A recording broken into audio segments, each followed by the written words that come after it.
தாவேகா டிஎம்கேக்காரங்களை எப்படி வறுத்து எடுக்கிறாங்க அப்படிங்கிறத நம்ம பார்க்க முடியாது. ஆனால் இது ரொம்ப பிரமாதமாக இருக்குது. இன்றைக்கும் ஆதவா இருக்குன்னா as usual was is best.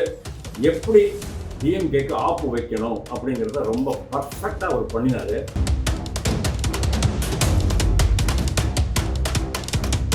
நான் யாருக்கும் பெட்டி தூக்கலை டிஎம்கேல இருக்கும்போது 2015 2021 வரைக்கும் 6 வருஷம் டிஎம்கேக்கு வேலை பண்ணேன்.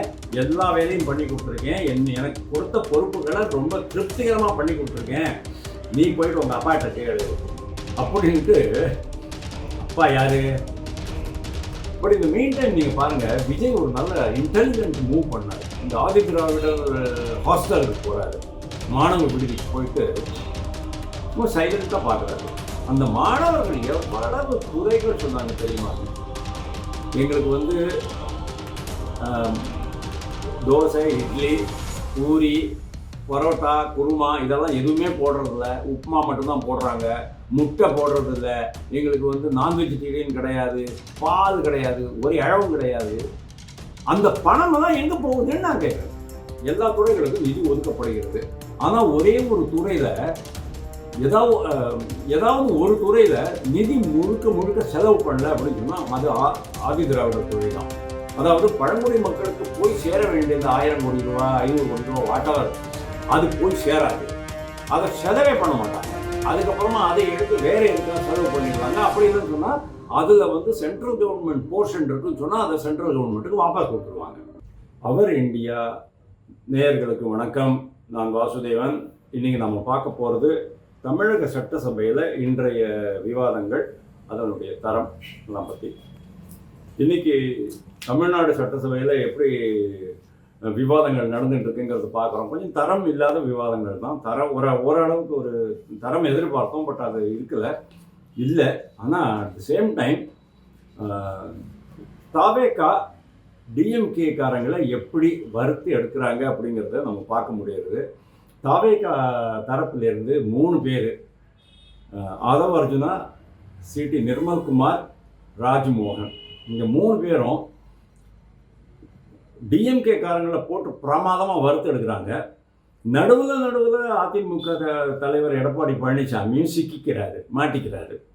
ஆனால் இது ரொம்ப பிரமாதமாக இருக்குது. காரணம் என்ன அப்படின்னு கேட்டால், இன்றைக்கி சினிமா தியேட்டரில் போயிட்டு ஒரு பெரிய பிளாக் பஸ்டர் பார்க்குறத விட, பிளாக் பஸ்டர்னால் நான் சொல்கிற இந்த ஷோதை மாதிரி பெரிய பெரிய பிக்சர்லாம் பார்க்குறத விட, தமிழ்நாடு சட்டசபையில் என்ன நடக்கிறதுங்கிறத காலையிலேருந்து சாயங்காலம் வரைக்கும் பார்த்துட்டு இருந்தால் நல்லாவே பொழுது போகுது.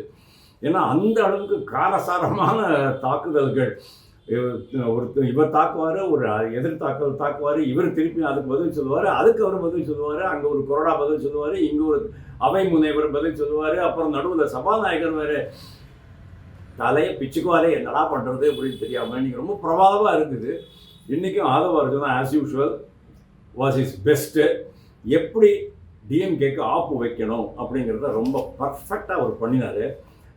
எப்படி ஆரம்பிச்சது அப்படின்னு கேட்டால், அந்த ராஜா அப்படிங்கிற சமூக நலத்துறை, அது என்னது, இந்த ஆதி திராவிடர் ப்ளஸ் பழங்குடி மக்களினுடைய துறை, அதுக்கு வேண்டிய மானிய கோரிக்கை பற்றி பேசும்போது தான் இது ஆரம்பிக்கிறது. அப்போ ராஜா அப்படிங்கிறவர் சொல்கிறாரு, இது மாதிரி நீங்கள் என்ன பேசுகிறீங்க, நீங்கள் என்னமோ டிஎம்கே கவர்மெண்ட்டில் இவங்களுக்கெல்லாம் ஒன்றுமே பண்ணாத மாதிரி நீங்கள் பேசுகிறீங்க. எங்களுடைய ஆட்சியில் ரொம்ப நல்லா இருந்தது.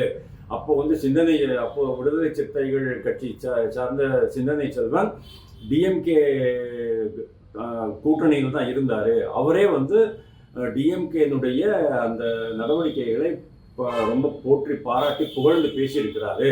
ஆனால் இன்னைக்கு இருக்கிற அமைச்சர், அந்த சமூக நலத்துறை அமைச்சர் சரியாக செயல்படலை அப்படிங்கிற மாதிரி சொன்ன உடனே ஆதவ அர்ஜுனா எந்திரிச்சு ஏதோ சொல்லுவார். அதுக்கு அவர் என்ன சொல்லுவார், ராஜா என்ன சொல்லுவார், நீங்கள் டிஎம்கேல இருந்தீங்க, நீங்கள் யாருக்கெல்லாம் பொட்டி தூக்குனீங்கன்னு எங்களுக்கு தெரியும் அப்படிங்கிற மாதிரி சொல்லிடுவார்.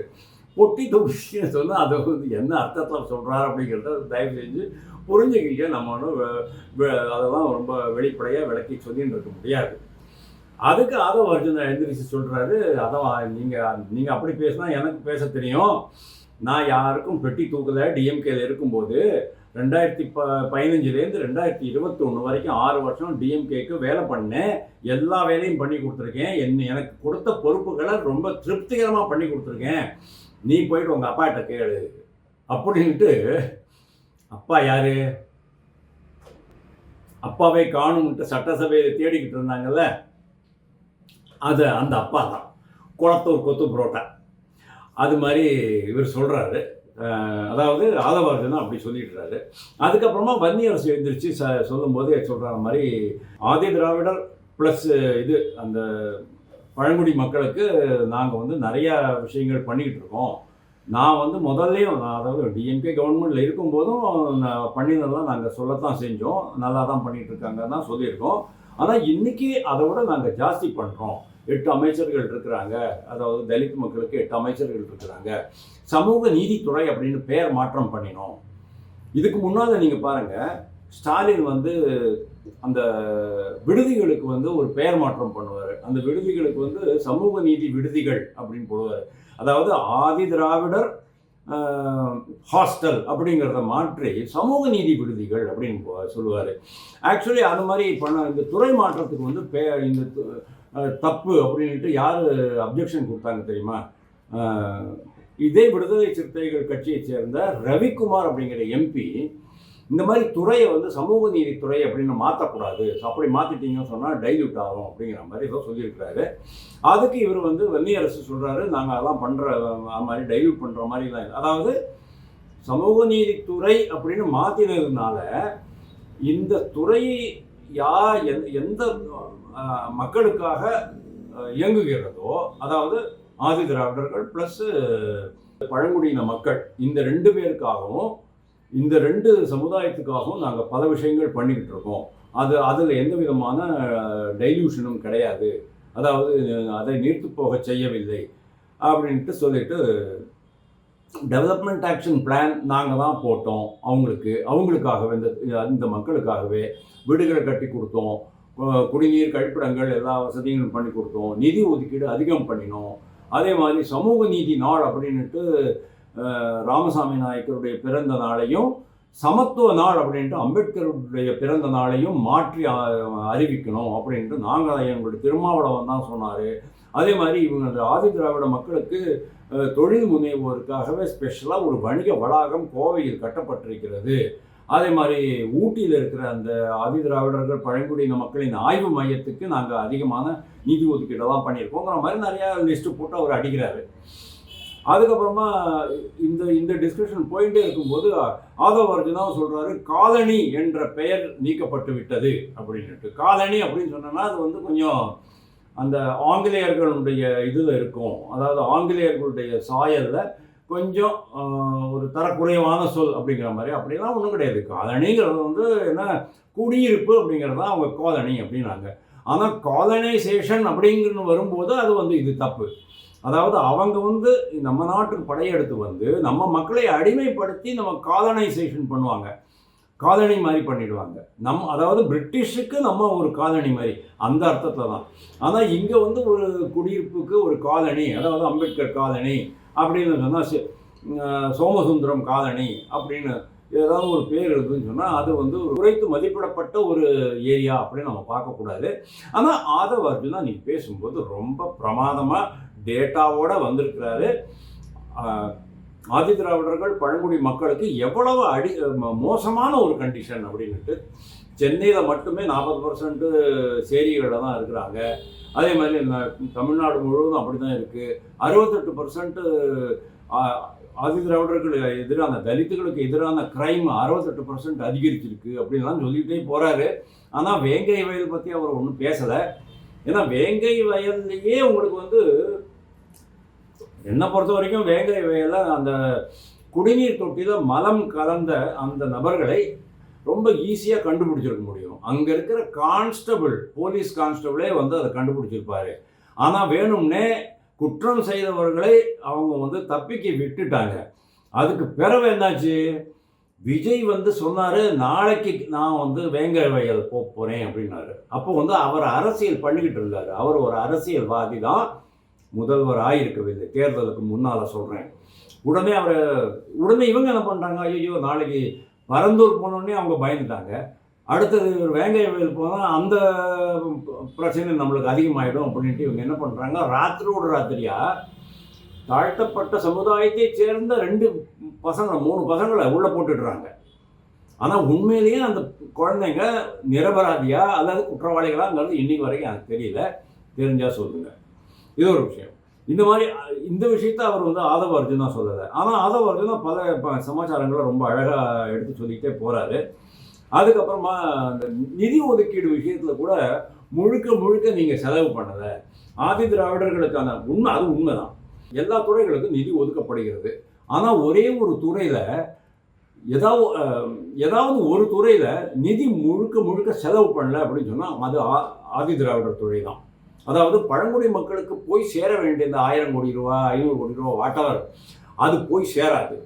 அதை செலவே பண்ண மாட்டாங்க. அதுக்கப்புறமா அதை எடுத்து வேற எதுக்காக செலவு பண்ணிடுவாங்க. அப்படி இல்லைன்னு சொன்னால் அதில் வந்து சென்ட்ரல் கவர்மெண்ட் போர்ஷன் இருக்குன்னு சொன்னால் அதை சென்ட்ரல் கவர்மெண்ட்டுக்கு வாபஸ் கொடுத்துருவாங்க. அப்போது ஆதி திராவிடர் நலத்துக்கு நீங்கள் என்ன பண்ணினீங்க அப்படின்ட்டு அவர் கேட்குறாரு.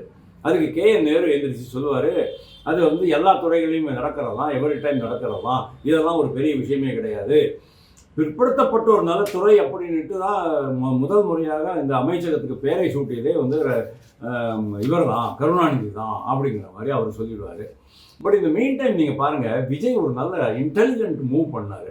என்ன ஒரு மாதம் முன்னால் 1.5 மாதம் முன்னால் ஒரு இந்த ஆதி திராவிடர் ஹாஸ்டலுக்கு போகிறாரு. மாணவ விடுதிக்கு போயிட்டு சும்மா சைலண்ட்டாக பார்க்குறாரு. அந்த மாணவர்கள் எவ்வளவு குறைகள் சொன்னாங்க தெரியுமாங்க. எங்களுக்கு வந்து தோசை, இட்லி, பூரி, பரோட்டா, குருமா இதெல்லாம் எதுவுமே போடுறதில்ல. உப்புமா மட்டும்தான் போடுறாங்க. முட்டை போடுறதில்ல. எங்களுக்கு வந்து நான்வெஜிடேரியன் கிடையாது, பால் கிடையாது, ஒரு இழவும் கிடையாது. அந்த பணம் தான் எங்கே போகுதுன்னு நான் கேட்குறேன்.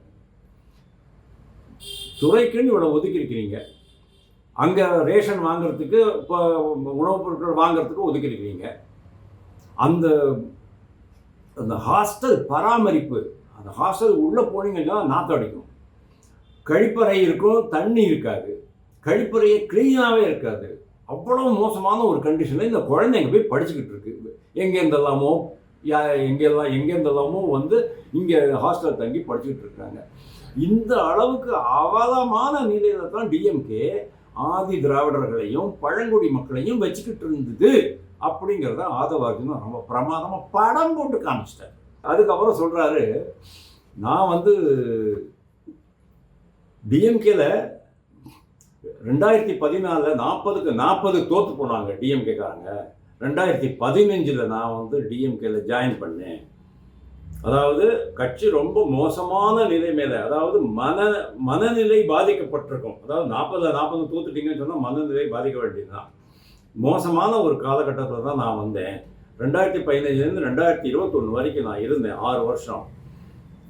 அதில் வந்து ஆதவ அர்ஜுனா அந்த பிஎஸ்சி இருக்குது, பிஎஸ்சியில் ஐபேக், அதாவது பிரசாந்த் கிஷோருடைய அமைப்பில் அந்த இதெல்லாம் அவர் வேலை பண்ணியிருக்கிறாரு. அதே மாதிரி சபரீசனுடைய இதுலேயும் வேலை பண்ணியிருக்கிறாரு. அவர் வந்து முதல் குடும்பத்துக்கு ரொம்ப நெருக்கமாகவும் இருந்தார். சொந்த காசையும் செலவு பண்ணியிருக்கிறாரு. பார்ட்டியும் கொடுத்துருக்கோம், கொடுக்காம இருக்காது.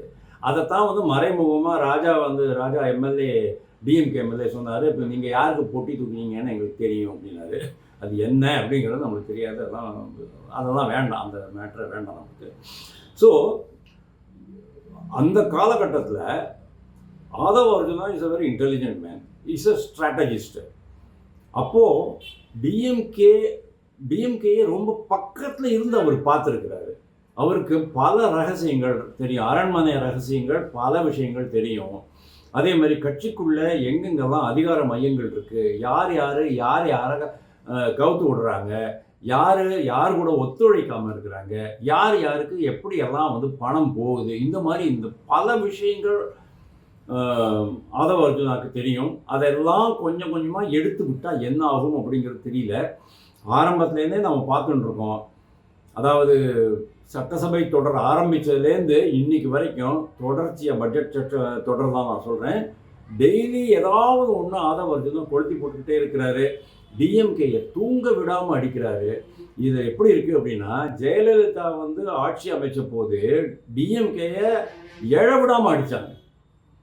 எம்ஜிஆரை விட மோசமாக ஜெயலலிதா வந்து டிஎம்கே தாக்கினாங்க சட்டமன்றத்துக்குள்ள. அதை விட படுமோசமாக தாக்குறாங்க தாவேகாவினர். இவ்வளவுக்கும் தாவேகாவினருக்கு அரசியல் அனுபவம் கிடையாது, அரசியல் முதிர்ச்சி கிடையாது, எல்லாமே தற்குறி கூட்டம் அப்படின்னு சொல்லுவாங்க. கரெக்டா? தற்குறியா இருந்து கூட, அனுபவம் இல்லாமல் இருந்து கூட, டிஎம்கே மாதிரி பழங்கன்னு கொட்டை போட்டு ஆல மரமா வளர்ந்த அந்த டிஎம்கே எம்எல்ஏக்களை எப்படி போட்டு தாக்குறாங்க, கதற விடுறாங்க அப்படின்னு நீங்க பாருங்க. பார்க்கறதுக்கு ரொம்ப சந்தோஷமா இருக்கு. இன்னும் வரும் காலங்களில் இன்னும் என்னென்னமோ நடக்க போகுது அப்படின்னு தான் நான் நினைக்கிறேன். பொறுத்திருந்து பார்ப்போம். தேங்க்யூ.